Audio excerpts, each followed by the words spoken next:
Sabarimala സ്വർണ്ണക്കൊള്ളക്കേസിൽ Devaswom board മുൻ president A പത്മകുമാറിന്റെ ജാമ്യാപേക്ഷയിൽ ഇന്ന് കൊല്ലം വിജിലൻസ് കോടതി വിധി പറയും. ദ്വാരപാലക ശില്പക്കേസിൽ സമർപ്പിച്ച ജാമ്യാപേക്ഷയിലാണ് വിധി പറയുന്നത്. ഉണ്ണികൃഷ്ണൻ പോറ്റിയെയും മുരാരി ബാബുവിനെയും കോടതിയിലെത്തിച്ചു. കണ്ണൻ നായർ വിവരങ്ങളുമായി ചേരുകയാണ്. കണ്ണൻ, വളരെ നിർണായകമായ ഒരു ദിവസമാണ് എ പത്മകുമാറിന് ഇന്നത്തെ ജാമ്യ ഹർജി അദ്ദേഹം വളരെ പ്രതീക്ഷയോടുകൂടിയായിരിക്കും സ്വാഭാവികമായും നോക്കിക്കാണുക. പലതവണ ജാമ്യ നിഷേധം ഉണ്ടാവുകയും റിമാൻഡും ഒക്കെ ഉണ്ടായതാണ്. എന്തായിരിക്കും, എപ്പോഴത്തേക്കാണ് കോടതി ഈ കേസ് പരിഗണിക്കുക? മാധു, അല്പസമയത്തിനുള്ളിൽ തന്നെ ഈ കേസ് കൊല്ലം വിജിലൻസ് കോടതി പരിഗണിക്കും.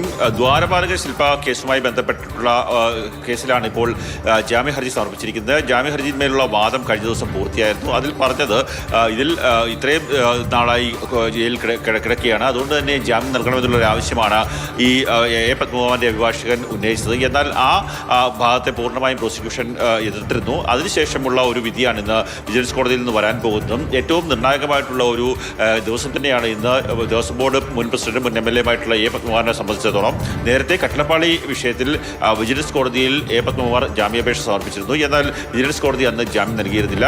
ഈ കോടതിയിൽ ജാമ്യാപേക്ഷ നൽകിയ ഒരാൾക്ക് പോലും ഇതുവരെ വിജിലൻസ് കോടതി ജാമ്യം അനുവദിച്ചിട്ടില്ല. കാര്യം ഹൈക്കോടതിയുടെ നേരിട്ടുള്ള നിരീക്ഷണത്തിലാണ് ഈ കേസ് അന്വേഷണം നടന്നുകൊണ്ടിരിക്കുന്നത്. കോടതി നടപടികളൊക്കെ തന്നെ മുന്നോട്ട് പോകുന്നത്.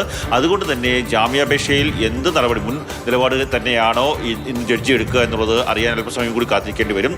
നമുക്ക് മനസ്സിലാക്കുവാൻ സാധിക്കുന്നതനുസരിച്ച് ഇന്ന് ജാമ്യം വേണം എന്നുള്ളത് തന്നെയാണ് ഏറ്റവും പ്രധാനമായും ഇന്നും എ പത്മകുമാറിന്റെ അഭിഭാഷകൻ ബാധിക്കാൻ സാധ്യത. ഇപ്പം തന്നെ മറ്റൊരു കേസുള്ളത്, ഇന്ന് മുരാരി ബാബുവിന്റെയും ഉണ്ണികൃഷ്ണൻ പോറ്റിയുടെയും റിമാൻഡ് കാലാവധി കഴിയുകയാണ്. അതുകൊണ്ട് തന്നെ ഇരുവരെ ഇന്ന് കോടതിയിൽ ഹാജരാക്കിയിട്ടുണ്ട്. അവരുടെ റിമാൻഡ് എക്സ്റ്റൻഷനാണ് ഇന്ന് നടക്കാൻ പോകുന്നത്. 14 ദിവസത്തേക്ക് കൂടി അവരെ ഈ ജുഡീഷ്യൽ കസ്റ്റഡിയിൽ വിടാനുള്ള സാധ്യതയാണ് ഇന്നുള്ളത്.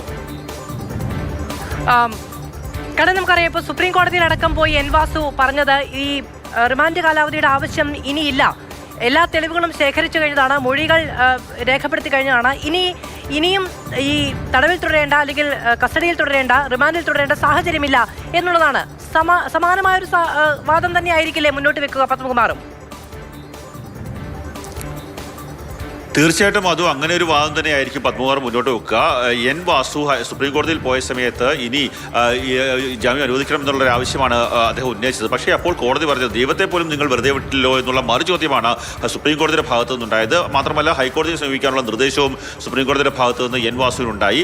ആ കാര്യങ്ങൾ കൂടി ഇന്ന് വിജിലൻസ് കോടതി ജഡ്ജി പരിഗണിക്കാനുള്ള സാധ്യത വളരെയേറെയാണ്. ആ കാര്യങ്ങൾ കൂടി പരിഗണിച്ച ശേഷമായിരിക്കും എ പത്മകുമാറിന്റെ ജാമ്യാപേക്ഷയിൽ ഒരു തീരുമാനം ഉണ്ടാക്കുക. ഞാൻ നേരത്തെ സൂചിപ്പിച്ചതുപോലെ മുൻപ് ജാമ്യാപേക്ഷ നൽകിയ ഒരാൾക്ക് പോലും കൊല്ലം വിജിലൻസ് കോടതിയിൽ നിന്ന് ജാമ്യം അനുവദിച്ചിട്ടില്ല.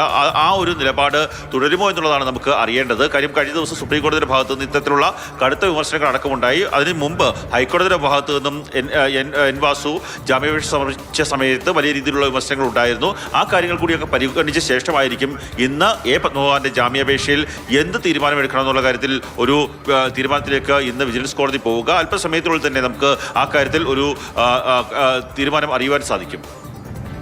ശരി, കണ്ണൻ നായരാണ് വിവരങ്ങൾ നൽകിയത്. ദ്വാരപാലക ശില്പക്കേസുമായി ബന്ധപ്പെട്ട് എ പത്മകുമാർ ഇന്ന് ജാമ്യ ഹർജിയുമായി കോടതിയെ സമീപിക്കുകയാണ്. ജാമ്യം കിട്ടുമെന്ന് ഉറ്റുനോക്കുകയായിരിക്കും സ്വാഭാവികമായും എ പത്മകുമാർ. പക്ഷേ എന്താണ് കോടതി തീരുമാനം എന്നുള്ളത് നമുക്ക് അറിയാം. നിർണായകമായ തീരുമാനം അല്പസമയത്തിനകം തന്നെ ഉണ്ടാകും.